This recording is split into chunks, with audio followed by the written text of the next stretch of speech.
you ever wondered why some people can walk into a room and instantly connect with everyone, while others feel like they're standing on the outside of it all? Why some conversations seem effortless for others, but for you they feel heavy and complicated? What if I told you that the reason you sometimes struggle socially might actually be the same reason you notice more, feel more, and think more deeply than most people around you? Have you ever walked into a room full of people, heard laughter bouncing off the walls, seen conversations flowing, and still felt like you were standing outside of it all, like you were present, but not really seen? If that's you, hear this clearly: there is nothing wrong with you. In a world that glorifies popularity, constant texting, packed weekends, and social media stories full of smiling faces, it's easy to believe that having only a few friends or none at all means you're failing at life. But what if the truth is the opposite? What if the very reasons you struggle socially are the same reasons that make you rare? Some people don't struggle with friendships because they're awkward or broken. They struggle because they see too much. They feel deeply, they refuse to settle for surface level connection. And that changes everything. Let us start with something most people won't admit.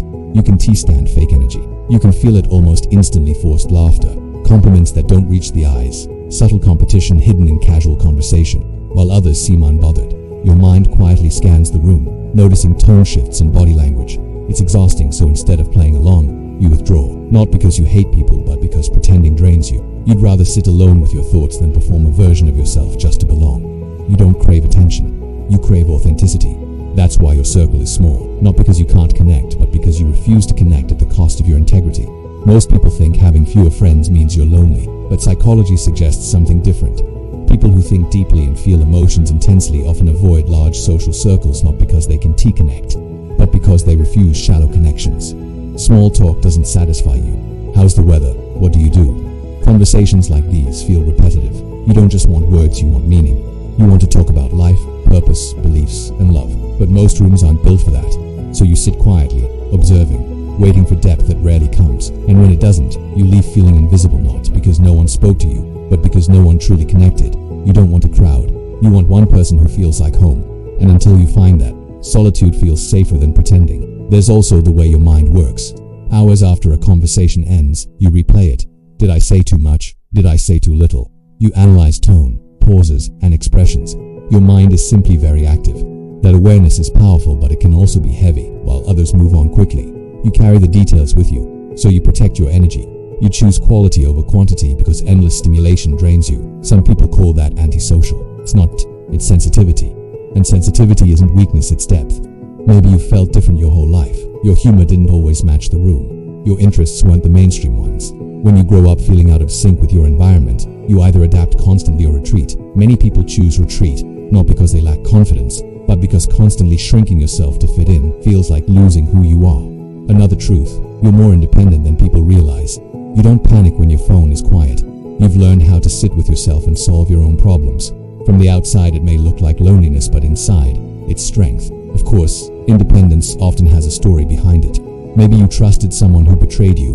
Maybe you opened up once and it was used against you. Rejection leaves marks, so your brain becomes protective.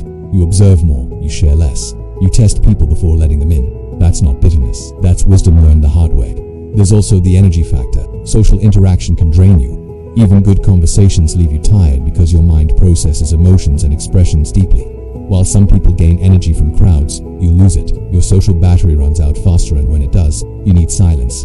That doesn't mean you're cold, it means you recharge differently. And despite all this, there's something beautiful about you that often goes unnoticed. You have a rich inner world. Your mind is full of thoughts, ideas, memories, and questions. Yes, this can make friendships harder to form quickly. But when you meet someone who matches your depth, the connection becomes powerful and lasting. You don't build wide networks, you build deep bonds, and deep bonds take time. Society measures social success by numbers, followers, group chats, party invitations. But numbers don't measure meaning. Some of the most fulfilled people in the world have only one or two close friends. You are not behind, you are selective. You are not broken, you are intentional. Maybe the reason it takes you longer to find your people is because you're really not meant to connect with everyone.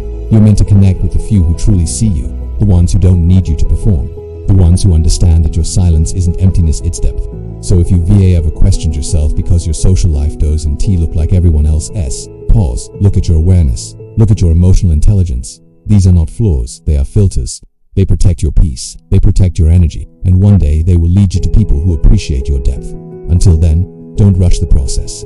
Don't dilute yourself to fit spaces that feel wrong. Don't force laughter where there's no joy. You are allowed to wait. You are allowed to be careful. You are allowed to want something real, because struggling to make friends doesn't mean you lack value. Sometimes it simply means you value connection too much to settle for anything less than genuine. And when you finally meet the right people, they won't see you as distant or complicated. They'll see you as rare. And they'll be grateful you never lowered your standards just to belong.